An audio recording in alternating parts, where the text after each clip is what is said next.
Hi, this is Professor Ryan Evans, and we're going to be covering Week 2 of Scotland Quest for Freedom, History 277.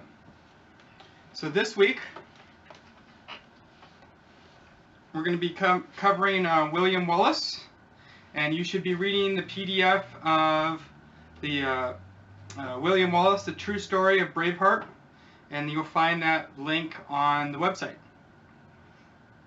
So today we're going to cover the tyranny of King Edward I in England, William Wallace's early life, and then how he started the rebellion and led Scots, the Battle of Stirling Bridge, the Battle of Falkirk, and you should be reading the William Wallace book from page 43 to 185 this week. With that being said, we're going to start with William Wallace's humble beginnings. So, his birth has been debated by historians, depending on when you want to feel of when he was born.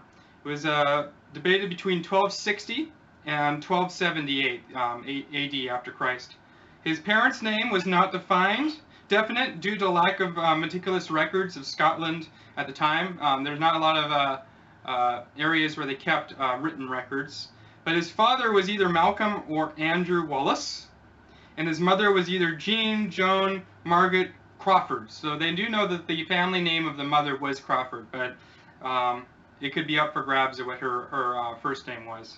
The largest misconception was that he was born in Renfrewshire, Scotland, but this town even had plaques and touted the myth of this. But he was actually born in the district of Cale. So our best account of William Wallace, and you'll see a lot of quotes from Blind Harry, is Blind Harry. He was a most historical record of William Wallace, and he derived from the accounts of an epic poem comprised by Blind Harry in the 15th century, more than 100 years after the death of William Wallace in 1305. William Wallace was killed 1305. If you've seen the end of Braveheart, spoiler alert, he's killed in a very disastrous way. He was hung by the neck just before he would his neck would snap and he would die of that. They cut him loose, and then they cut open his stomach and removed his organs while he was watching, and then they beheaded him, and then they put his head on a pike on London Bridge on a stake, and then they cut up his body and spread it all over England. Very disastrous end. The poem deals with Wallace's early career and rise of fame, which has a lot of detail about his life and an insight. It also has confirmed shreds of documentary evidence, which it is based on. And those archaeological documentary evidence we can find throughout other texts that confirm Blind Harry's. So, Scotland's terms with England in 1174 was fairly dire. The Kingdom of Scotland in relation to the King of England was clarified in the Treaty of Falaise, which was in 1174. Scotland could retain a king, but it was more like a puppet king. They did whatever the English wanted, which was to raise taxes and to support the British Empire. After 15 years later, Richard the Lionheart canceled the treaty because he thought it was too lenient on the Scots. Richard the Lionheart saw Scotland as just a band of rebels, and that they were almost second-class citizens compared to him.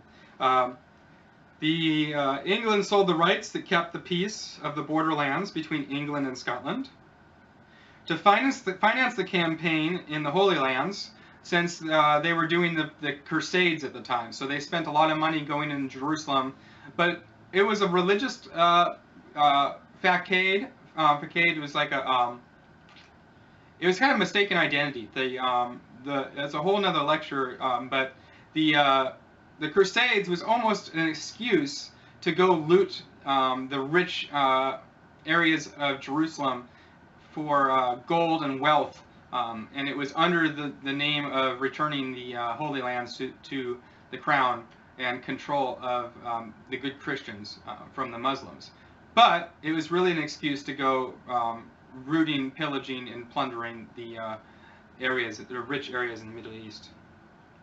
So Scotland in 1280 was a very different, was comparatively wealthy. They had a really good agricultural base.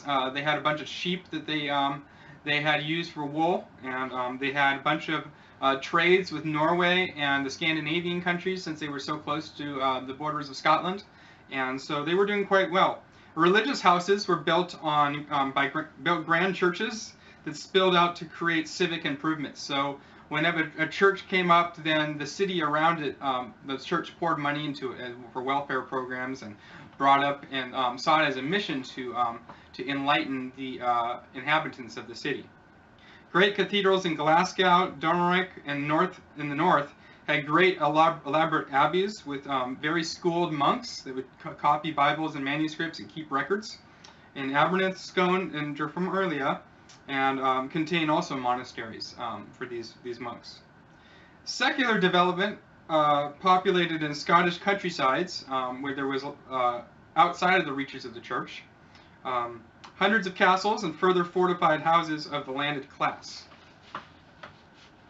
Now, the rising prosperity of bourgeoisie's class emerged as many Scots had stake in land titles, in agricultural businesses, in trade and mercantile businesses, and the wealth that they were willing to fight to protect from the English, because the English were trying to take taxes and even take those lands away from them and give it to their own nobles as promises for favor for the king. So Scotland was looking for someone to rally upon, and that man turned out to be William Wallace. He had strong ties to the land. He was very noble to his village and for his country. He felt that he felt depraved from the English and felt the unfair taxes, and then also the Edict of Prima Nocere, where you saw in Braveheart, where they would try to breed them out. Edward the Longshanks passed legislation that on every marriage, the Englishmen will have carnal relations with and sleep with the bride before the husband can consummate the marriage. This would hopefully impregnate the woman with English blood to carry on the noble bloodline of England and kind of